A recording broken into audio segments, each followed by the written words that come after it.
I'll tell you what. Why do people blow candles? Anybody? Why? Why? Yes, Muhammad. To make a wish? He's not my son, by the way. Why do people blow candles? And if they don't blow them in one breath, it's bad luck for the next year. That's what they think. You have to blow them all in one breath. Otherwise, you're in trouble for the next year. Look at superstition now. Okay? You blow those candles. Anybody can? Older people even. Anyone? Why? Why? Because they say that the years past in all the bad things, the unhealthy, they're gone. Now we are going to start another year, but not with new resolutions, and we'll be good in the way we understand goodness to be. And if we don't have enough air to, to blow them all in one breath, then we are not strong enough to make it for another year. So we may not make it. Yes? By the way, you know how you're talking about birthdays? His birthday's on the 9th. On the 9th? Yeah. Of what? On December 9th. But he said 10 and a half. So he's not 10 and a half. You are 10 and 8 ninth. You're almost there, right? You'll be 11 on the 9th of December. I'm not sure. Maybe. Maybe.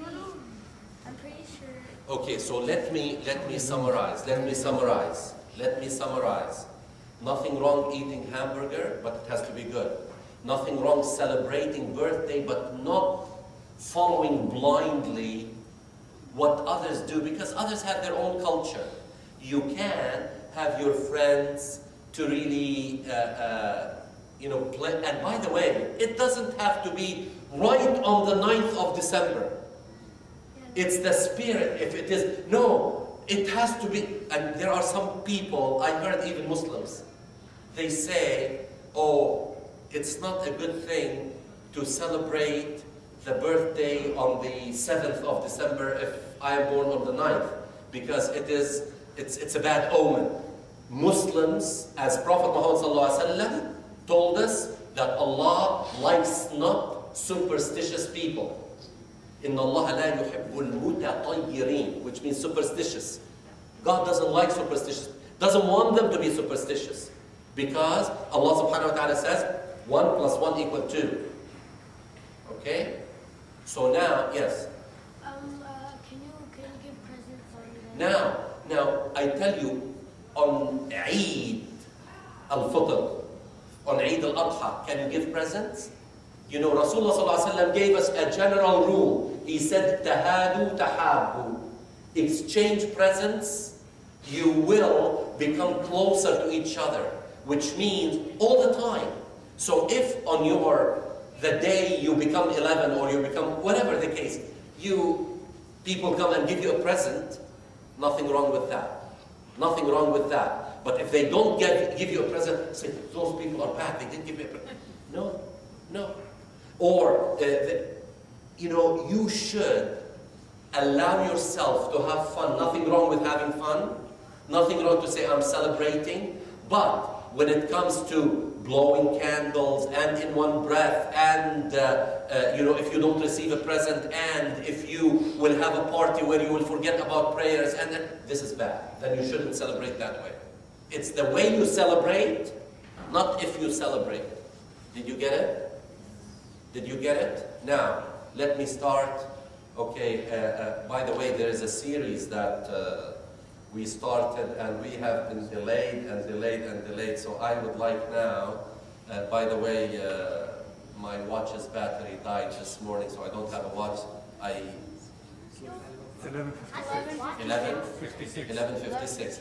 Even for half an hour, let me continue the series for the sake of the young people who are sitting, not including you, I said young people except you, who are sitting here, because I want to talk about marriage and how to select a partner. So this concerns you.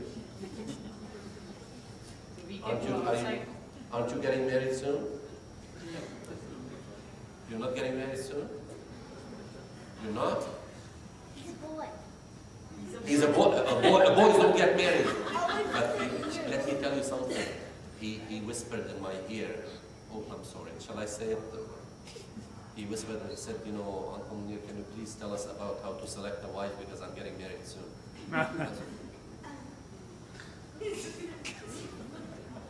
No, that's not true. But let me continue today by talking about save a family. How do you save a family? We want to start from the beginning. How? Let me now talk, okay? Let me talk, and I don't want any interruption. I will give you, you know, time. I will give you time at the end to ask your questions. Now, let us start the right way. Save a family. This is the title of the series. What is a family? How do you start a family? Today, especially young boys and girls, even those who go to school, and they are taught that a family can be made like this and this, we are worried because they tell you things that are not part of our culture. A family starts from a man and a woman getting married. Look at this.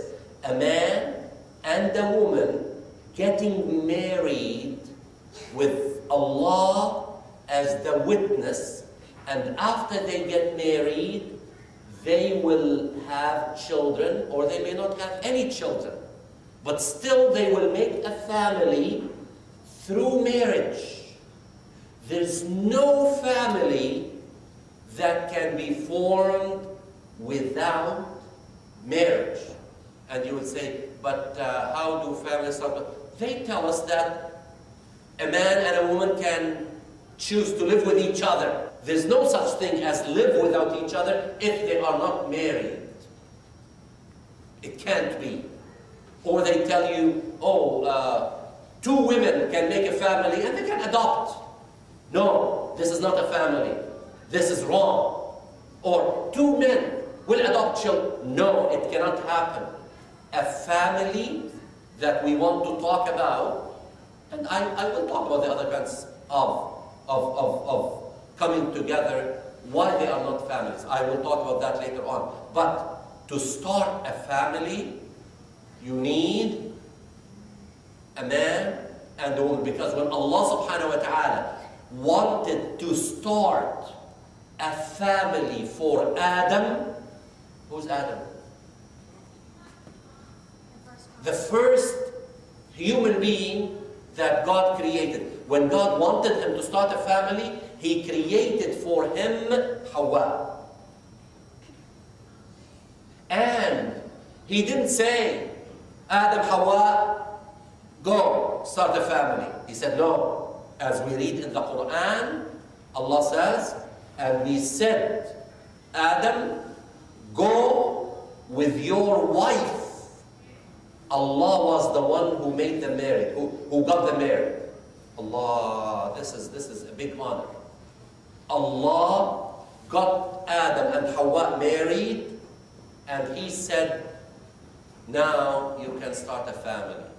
So, save a family. Now we know what a family is, how a family starts, and how can we save such a family. We will save such a family if we pay attention, because if we will start to shake our legs and our feet and things, we will lose our concentration. We need to look and focus without shaking our feet. So, a family is started like this, but then